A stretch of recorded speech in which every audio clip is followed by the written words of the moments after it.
Hi అందరికీ. మనం న్యూస్లో అది చూస్తున్నాం. ట్రెండింగ్ ఏమవుతుందంటే ఇండియా పాకిస్తాన్ మధ్య గొడవ అనేది జరుగుతుంది. అంటే ఇప్పుడు టెర్రరిస్టుల అటాక్స్ కానీ, మొన్న అక్కడ పుల్వామాలో జరిగిన అటాక్ గురించి, అలాగే ఈ చాలామంది అమాయకులు చచ్చిపోయారు. అంటే నిర్దాక్షిణ్యంగా చాలా దారుణంగా చంపేశారని చెప్పాలి.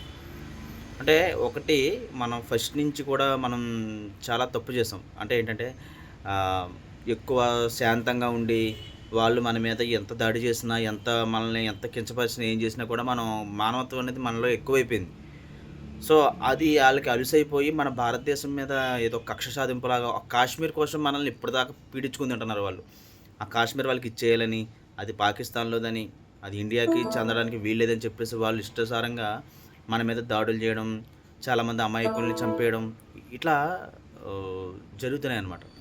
ఇంకా చూసాం ఎన్ని దాడులు పడినా, ఎన్ని కష్టాలొచ్చినా ఇంకా అలా ఏదో అక్కడ పిల్లల కోసం అక్కడ పిల్లలున్నారు, అక్కడ కుటుంబాలున్నాయని మనం మంచితనం గురించి ఎక్కువైపోయి మనం ఆలోచించి, వాళ్ళు ఎన్ని దెబ్బలు తీసినా మనం ఆలోచించి మౌనంగా హెచ్చరిక ఏదో వార్నింగ్ ఇచ్చి వదిలేసాం.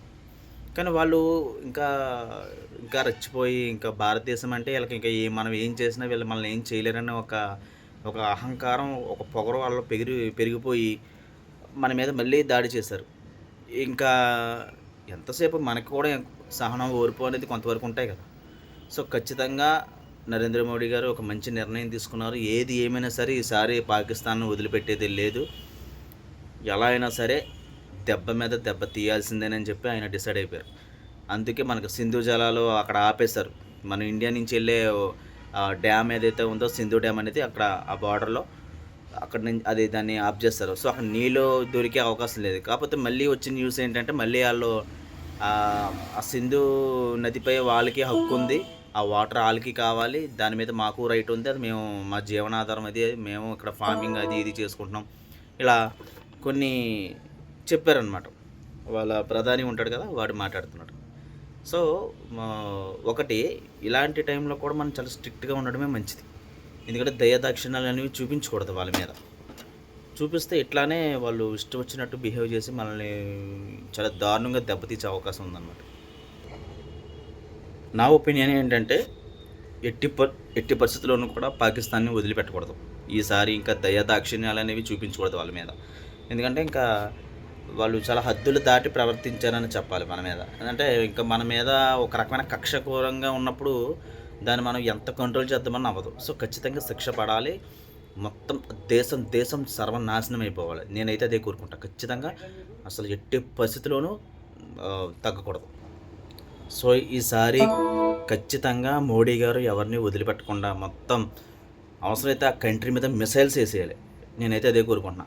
ఎందుకంటే ఇంకా మనకి పాకిస్తాన్ ఇంకా అది ఎంత అసలా ఆ సన్నివేశం అప్పుడు మనుషుల్ని నువ్వు హిందువైతే బతకడం లేదా? భారతదేశం అంటే హిందువులే. హిందువులు లేకపోతే ఎవ్వరూ లేరు.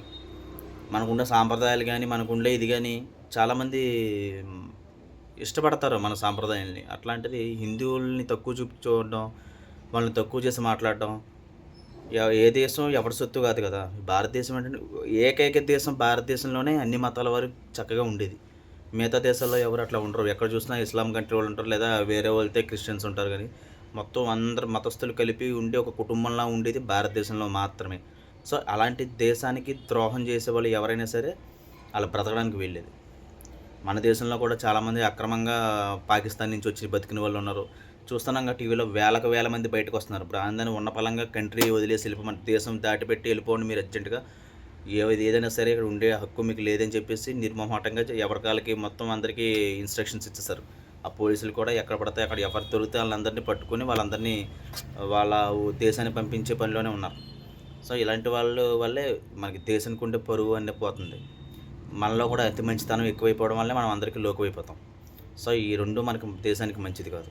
సో, ఏది ఏమైనా సరే ఇప్పటికైనా మోడీ గారు ఒక మంచి నిర్ణయం తీసుకున్నారు. ఎప్పటికి కూడా మళ్ళీ పాకిస్తాన్‌తో ఎటువంటి సంబంధాలు, మన సత్సంబంధాలు గానీ, ట్రాన్స్‌పోర్ట్ గానీ పెట్టుకోకూడదు.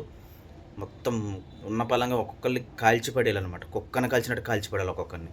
అప్పుడే మన దేశం బావుంటది. ఇలాంటి ఎదవల వల్లే మన దేశానికి ఒక ఒక రిమార్క్ అనేది పడిపోతుంది. సో, నేనైతే అదే కోరుకుంటున్నాను. ఖచ్చితంగా శిక్ష పడాలి. ఎవరికైనా తెలుసు దేశమైనా ఏదైనా సరే మనుషులకి, గినుషులకి జాలి, దయ అనేవి ఏమీ లేకుండా మిసైల్స్ వేసేయాలి కంట్రీ మీద. ఆ దేశం మీద మిసైల్స్ వేసేస్తేనే ఓ, అక్కడ మనిషి ప్రశాంతంగా ఉండేది. వేసేయాలి. కాశ్మీర్ అయితే కాశ్మీర్ మనది అది. వాళ్ళు చెప్పే రైట్ వాళ్ళకి ఎక్కడి నుంచి వచ్చేది? లేదు కదా. సో ఇక్కడి నుంచైనా ఆ, మంచి నిర్ణయాలు తీసుకుంటుంది ప్రభుత్వం. ఖచ్చితంగా నమ్మకం ఉంది నాకు. సో విడిచిపెట్టరు, ఏది ఏవైనా సరే ఖచ్చితంగా దాని మీద యాక్షన్ తీసుకుంటారు. సో నేనైతే అదే కోరుకుంటున్నాను. ఖచ్చితంగా ఇంకా లేపేయాలి, పాకిస్తాన్ అనేది లేపేయాలి, మొత్తం అసలు ఉండకూడదు అది. మన ఎంత మంచిగా ప్రవర్తించినా సరే మనకి ఎదురు దెబ్బ తగులుతున్నప్పుడు మనకు వాళ్ళతో మనకి ఎటువంటి రిలేషన్స్ కానీ కనెక్షన్స్ కానీ సెట్ అవ్వవు. సో ఖచ్చితంగా వాటి మీద యాక్షన్ తీసుకోవాలి. నేనైతే అదే కోరుకుంటున్నాను. ఖచ్చితంగా మీ ఒపీనియన్ కూడా నాకు చెప్పండి. Thank you.